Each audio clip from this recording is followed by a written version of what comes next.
semuanya, kami mahasiswi dari jurusan Food Technologies Universitas Ciputra Surabaya. Saya bersama dengan rekan-rekan saya Filea, rekan saya Levani, Erika, dan Evelyn. Dan pada video ini, kami akan mempresentasikan mengenai aplikasi rekomendasi DNA untuk industri pangan. Nah, sebelumnya, apa sih rekomendasi DNA? Rekomendasi DNA merupakan teknik penggabungan DNA dari dua organisme berbeda yang bertujuan untuk memanipulasi materi genetik dan mempelajari fungsinya serta untuk memproduksi protein dan mengembangkan genetically modified organism untuk diaplikasikan dalam berbagai industri termasuk industri pangan, kosmetik, obat-obatan, dan lainnya. Fungsi utama dari rekomendasi DNA adalah untuk membuat material genetik baru yang akan dimasukkan dalam host cell yang biasanya berupa bakteri untuk memproduksi protein spesifik atau enzim yang diinginkan. Nah, ini merupakan gambaran dari proses rekomendasi DNA untuk memproduksi enzim rekombinan. Oke, jadi langkah-langkah dalam proses rekomendasi DNA untuk memproduksi rekombinan enzim, yang pertama adalah mengisolasi genetik material. Jadi, mengisolasi dan identifikasi gen itu untuk memilih enzim yang diinginkan. Gen ini bisa diperoleh dari berbagai sumber seperti DNA genom, perpustakaan cDNA, atau DNA sintetik. Yang kedua, ada pemotongan gen dan pemilihan vektor. Vektor yang sesuai atau molekul DNA yang digunakan untuk membawa gen, itu digunakan untuk membawa gen yang dipilih. Nah, gen itu harus memiliki karakteristik tertentu, yaitu bisa bereplikasi dalam organisme inang, biasanya merupakan virus atau plasmid. Yang ketiga, ada preparasi fragmen DNA, yaitu pembelahan enzim, dan ligasi, yaitu menggabungkan fragmen gen dengan vektornya. Lalu ada transformasi dan ada seleksi.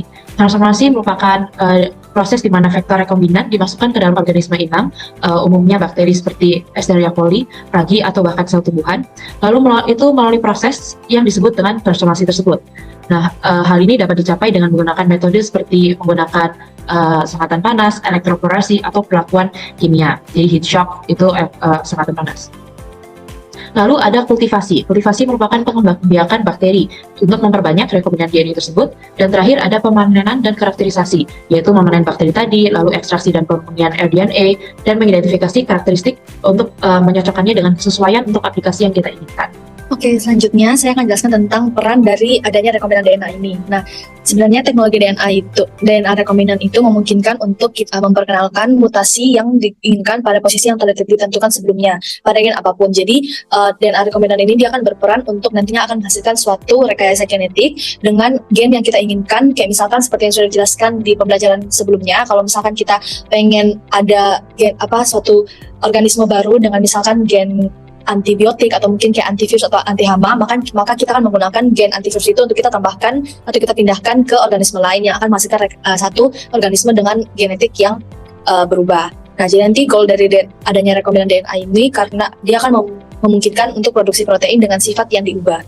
Nah, teknologi DNA rekombinan ini telah berhasil diterapkan untuk membuat protein penting yang biasanya kita gunakan seperti insulin maupun hormon pertumbuhan. Nah, peran dari rekombinan DNA ini akan menghasilkan suatu gen yang baru yang akan berfungsi dan mengandung sifat tambahan. Misalnya seperti yang sudah tadi saya bilang, antibiotik. Terus kalau misalkan kayak kita juga sudah kenal beberapa jenis produk dengan hasil rekayasa genetik yang juga nanti akan dijelaskan teman-teman saya. Nah, gen yang mengkode protease ini akan diisolasi dan diekspresikan dalam mikroorganisme seperti yang sudah dijelaskan oleh rekan saya, biasanya menggunakan bakteri E. coli, jamur maupun ragi. Nah, biasanya protein protease ini rekombinan dihasilkan dalam jumlah besar untuk memproses protein yang biasanya hasilnya ini akan digunakan dalam industri farmasi maupun industri pangan.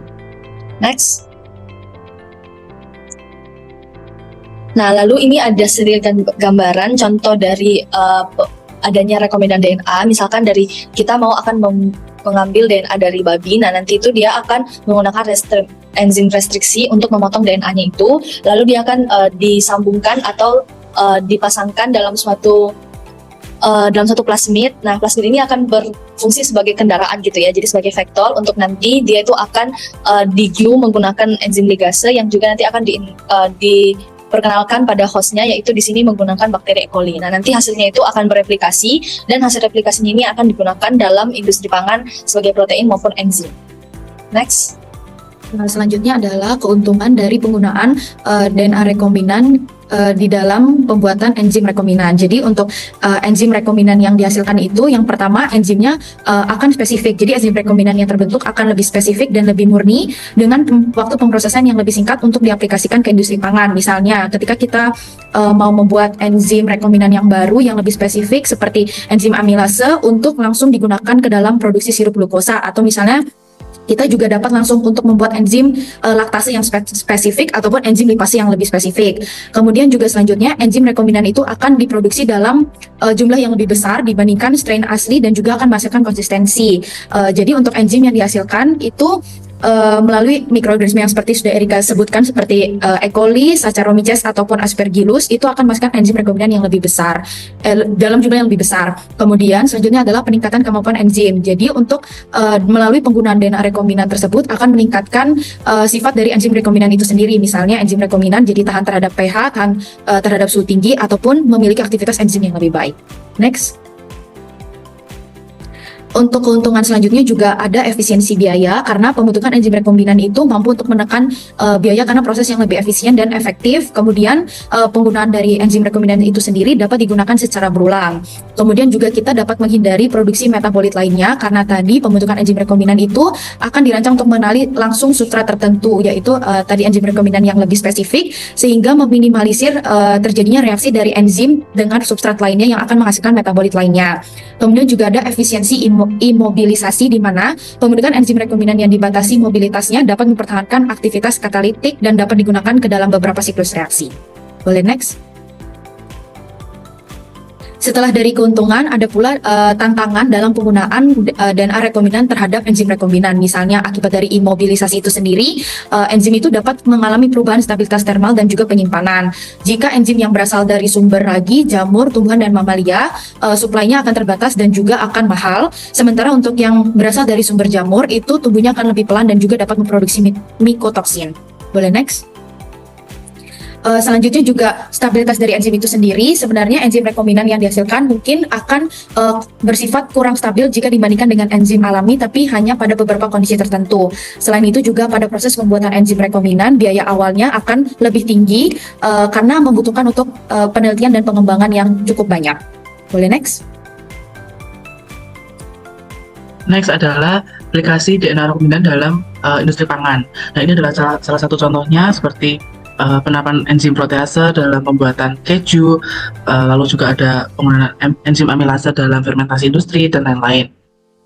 Next ini adalah salah satu contohnya, yaitu beras transgenik atau golden rice. Golden rice ini sering ditemukan khususnya di Indonesia untuk menambahkan beta karotin atau provitamin A dalam endosperm beras tersebut. Nah, ini tuh fungsinya untuk meningkatkan vitamin A dalam tubuh, dan saat dikonsumsi ini supaya vitamin A-nya semakin banyak. Nah, selain itu ada tomat flavor saver. Nah, tomat ini tuh sering ditemukan di luar negeri pada tahun 1994. Di Indonesia masih jarang ditemukan karena tomat ini dikembangkan karena sulit diperbanyak secara vegetatif. Nah, tomat dengan enzim polygalacturonase yang rendah ini dapat memperlambat proses pelunakan buah sehingga dia tidak sensitif terhadap etilen. Jadi tomat flavor saver ini dapat meningkatkan ketahanan pangan dan mencegah kerusakan selama proses pasca panen. Selain itu juga ada buah resisten terhadap suhu dingin. Ada contohnya anggur amur dan stroberi. Nah, anggur ini terbukti bahwa dapat bertahan hingga suhu minus 30 derajat Celcius. Lalu juga ada BT Corps, yaitu tanaman dengan tambahan bakteri Bacillus thuringiensis. Nah, bakteri ini itu memiliki racun yang dapat berfungsi untuk melindungi tanaman dari hama, dari penyakit, dari racun gulma, dan lain-lain. Contohnya adalah jagung manis, kapas, kentang, gitu. Nah, next ini adalah rekayasa genetik pada produk hewani. Contohnya seperti pada sapi, ayam, lalu ada kambing, dan babi juga. Jadi goals atau targetnya adalah untuk meningkatkan massa otot daging, terus meningkatkan juga resisten terhadap penyakit atau myostatit, dan menghilangkan kandungan alergen pada susu atau beta lactoglobulin. Ini adalah daftar pustaka yang kami gunakan. Apakah ada yang bertanya? Mungkin aku mau nanya beberapa pertanyaan. Satu pertanyaan. Nah, tadi kan udah dijelaskan kayak beberapa benefit maupun challenge dalam proses rekombinan DNA itu secara spesifik. Nah, kalau mungkin aku menanya tentang secara generalnya, sebenarnya kalau misalkan kayak kita terus-menerus menggunakan atau kayak mengembangkan produk dengan adanya rekayasa genetik menggunakan DNA rekombinan, itu kira-kira apa risiko yang mungkin bisa terjadi ke depannya? Ini tentang sustainability-nya gitu. Ya mungkin izin menjawab, mungkin tadi aku udah menjelaskan mengenai tantangan dalam penggunaan rekombinan DNA, tapi terkhusus ke penerapan ke enzim rekombinannya, misalnya kayak yang tadi ada enzim, misalnya ada enzim protease untuk melunakkan daging, atau misalnya kayak untuk digunakan dalam baking. Tapi apa sih sebenarnya tantangan dalam penggunaan rekombinan DNA-nya itu sendiri? Misalnya ternyata seperti yang tadi Levani sudah cerita kalau misalnya rekombinan DNA itu bisa diterapkan untuk membuat beberapa produk. Nah, tapi ternyata mungkin ada beberapa masyarakat yang masih skeptis dengan keamanan produk yang dihasilkan dari rekombinan DNA itu sendiri. Kemudian juga misalnya tidak semua gen itu dapat diekspresikan dengan baik. Jadi ketika dimasukkan ke dalam sistem mikroorganisme tertentu itu ternyata tidak semua gen itu bisa bekerja dengan baik. Kemudian juga tadi seperti yang udah jelaskan, ada yang kayak biaya produksi awal yang cukup tinggi. Jadi beberapa industri itu juga cukup takut untuk menggunakan rekombinan DNA karena kemungkinan kegagalan atau misalnya kayak kemungkinan pengeluaran biayanya justru lebih besar ketika menggunakan rekombinan DNA. Kemudian juga jika mikroorganisme yang rekombinan tersebut tidak sengaja dilepaskan ke dalam lingkungan, mungkin saja bisa mengganggu ekosistem. Dan juga enzim rekombinan atau rekombinan DNA itu juga perlu untuk penyimpanan dan transportasi khusus seperti itu. Atau mungkin juga ada juga yang masalah etika, jadi kayak masalah etis terkait dengan modifikasi genetik itu sendiri.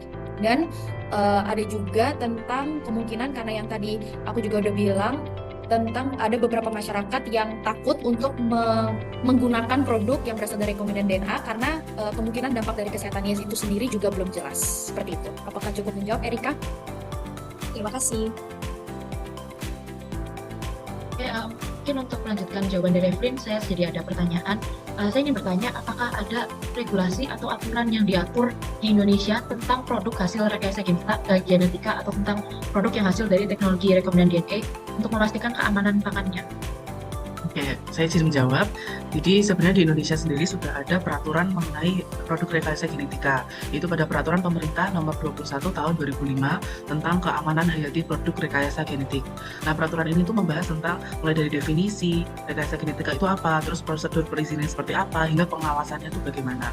Nah, secara umum mungkin aspek-aspek yang diatur itu seputar proses pengembangan dari penelitian produk itu sendiri hingga produksi bagaimana, lalu juga ada evaluasi keamanannya, diuji toksisitasnya, alergenitasnya, dan dampak lingkungannya bagaimana. Jadi benar-benar outputnya itu sangat dilihat.